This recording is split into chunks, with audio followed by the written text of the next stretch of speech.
Hello বন্ধুরা, আমার নতুন একটি ভিডিওতে তোমাদের সকলকে স্বাগত জানাই। আমরা সকলে ভালো আছি, সুস্থ আছি। তোমরা কেমন আছো? আশা করি তোমরা সকলে ভালো আছো, সুস্থ আছো।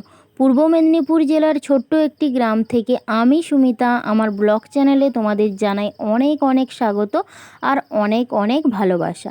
তো ঘুম থেকে উঠেই প্রত্যেক দিনের মতন কিন্তু বাসি ঘরের কাজকর্ম সমস্ত কিন্তু সেরে নিয়েছি। তারপরে দেখো জল এসছিল 7:30টার সময়, জলও ভরা হয়ে গেছে। তো প্রত্যেক দিন জল ভরা তো তোমাদেরকে দেখাই, তাই জন্য আর শেয়ার করিনি আজকে। তো দেখো আমি স্নান টান সেরে চলে এসেছি পুজোর কাজে, আর এখন বাজে কিন্তু 9টা।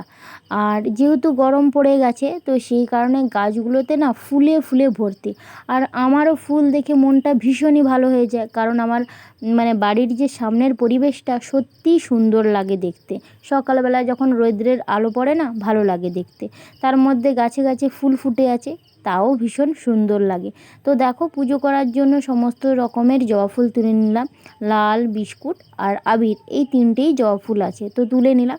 সাথে একটু বেলপাতা আর তুলসী পাতা, এই দিয়েই কিন্তু আমি পুজো করি। তো দেখো এই যে ঝুড়ি ভর্তি ফুল, এত ভালো লাগে দেখতে না। তোমাদের কেমন লাগে কিন্তু অবশ্যই জানিও। তো দেখো মন্দিরটা কিন্তু নেতা বুলিয়ে নিয়েছি, তারপরে ফুলের যে ফুলদানিটা রেখে দিয়েছি। তারপরে দেখো পুজো করার জন্য সমস্ত কিন্তু জিনিস নিয়ে নিলাম। তো চলো আজ সারাদিন কি করি না করি সবটাই তোমাদের সঙ্গে শেয়ার করব। তোমরা প্লিজ পুরো ভিডিওটা প্রথম থেকে শেষ অবধি দেখো, আশা করি ভিডিওটা তোমাদের খুব খুব ভালো লাগবে। তোমাদের সঙ্গে কথা বলতে বলতে কিন্তু দেখো আমি পুজোর কাজটা শুরু করে দিয়েছি। গতকাল অবধি তো বড়বাবু পাশে ছিল, তো সেই জন্য মনটাও ভীষণই ভালো ছিল। আর ও বাড়িতে আসলে এখন কি হয় যে ঋদ্ধিষ ওকে একদমই ছাড়তে চায় না, পাপা পাপা করে সব সময় না পেছন পেছন ঘোরে, যেটা স্বাভাবিক কিন্তু হয়ে থাকে সবার বাড়ির ক্ষেত্রে। তো সেইটাই। আর আগে আগে যখন আসতো তখন অতটা বাড়িতে থাকতো, ঘুরতে এদিক সেদিক যেত, কিন্তু এখন সব সময় বাড়িতে থাকে, কারণ ঋদ্ধিষ একদমই ছাড়তে চায় না। তো সেই কারণেও না, আর এইবারে যে দোলে এসেছিলো প্রায় 3-4 দিন মতন কিন্তু থেকে গিয়েছিল, তো সেই কারণে একটু মনটাও খারাপ। তো যাই হোক, কাজের জায়গায় তো ফিরে যেতে হবে, তাই না বন্ধুরা? তো দেখো তোমাদের সঙ্গে কথা বলতে বলতে কিন্তু আমার তুলসী মন্দিরে পুজো হয়ে যাওয়ার পরে বাড়ির যে ঠাকুরের আসন রয়েছে ওইখানেও দেখো সমস্ত রকমের ফুল দিয়ে দেখো আমি ঠাকুরের আসনটা কিন্তু সাজিয়ে নিয়েছি। তো চলো ঠাকুর পুজো তো হয়ে গেল, তারপরে আমি রেডি হয়ে বেরিয়ে পড়েছি ঋদ্ধিষের স্কুলে খাবার আনতে যাব বলে। তো ঋদ্ধিষের স্কুলটা আমার বাড়ি থেকে কিন্তু একটু দূরে, হাঁটা পথ নয় হেঁটে গিয়ে আবার ফেরত আসতে কিন্তু অনেকটা সময় লাগে। আগে আগে কিন্তু শাশুড়ি মাই যেত, আর এখন আমিই যাই।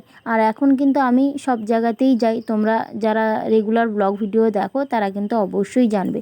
তো খাবার নিয়ে এসে ঋদ্ধিষকে খাইয়ে আমি নিজে টিফিন করে দেখো রান্না বান্নার কাজে চলে এসেছি।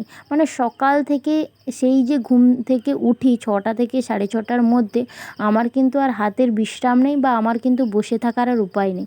কারণ ঋদ্ধিষের খাওয়ানো, স্নান করানো, রান্না বান্না করা, বাড়ির সমস্ত কাজকর্ম করা কিন্তু সবই আমি একা হাতে সামলাই। তো দেখো রান্নার জন্য মাছটা তো আগে ভেজে নিচ্ছি। আর আজকে দুপুরে হয়েছিল ঢ্যাঁড়সের তরকারি, আলু, আর হয়েছিল মাছের ঝোল। ঋদ্ধিষের জন্য যেমন একটা করে ঝোল থাকে ওর তেমন ঝোল। তো এই দুপুরে খাওয়া দাওয়া তো তোমাদের সঙ্গে আর সেটা আমি শেয়ার করিনি। তো দেখো এখন বিকেল হয়ে গেছে, ঋদ্ধিষ ঘুমিয়ে গিয়েছিল খাওয়া দাওয়ার পরে, তো আমিও ওর কাছে গিয়ে একটু শুয়েছিলাম। তারপরে দেখো ঘুম থেকে উঠেই কাজকর্ম করতে কিন্তু আবার লেগে পড়েছি।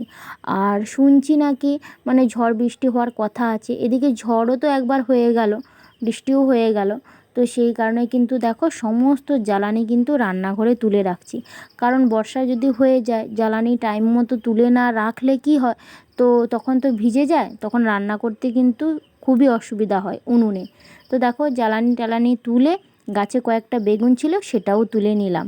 তারপরে তোমাদের সঙ্গে একটা জিনিস শেয়ার করছি। দেখো তো তোমাদের কয়েকদিন আগে আমি শেয়ার করেছিলাম যে এক কাকিমা আমাদের বাড়ির মানে সামনেটায় যে 1 কাঠা মতন জমিন রয়েছে, তো এইখানে কিন্তু সমস্ত রকম শাক লাগিয়েছে। তো দেখো এই দিকটায় রয়েছে শুশনি শাক, মানে সমস্ত রকমের শাক। আর এই দিকটায় দেখো কুলেখাড়া শাক। তবে এই কুলেখাড়া শাকটা আমি যখন প্রেগনেন্ট ছিলাম তখন আমার শাশুড়ি মা লাগিয়েছিল। তো সেইগুলো এখন না অনেকটা জায়গা মানে জুড়ে হয়েছে।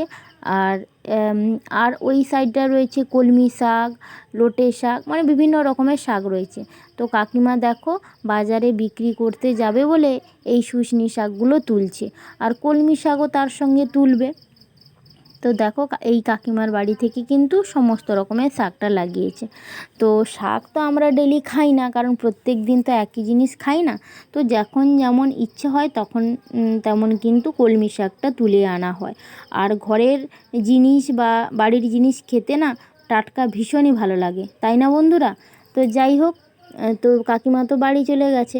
তারপরে দেখো আমি কি করছি। তো কয়েকদিন আগে ঝড় হয়েছিল, কয়েকদিন আগে বলতে 2-4 দিন আগে। তো ঝড় হয়ে যাওয়ার কারণে না, তো একটা আগ গাছ পড়ে গেছে। দেখো আগ গাছটা না অনেক লম্বা হয়েছিল, তো আগ গাছটা পড়ে গেছে। আর এই আগ গাছগুলো কিন্তু বড়বাবু লাগিয়েছে।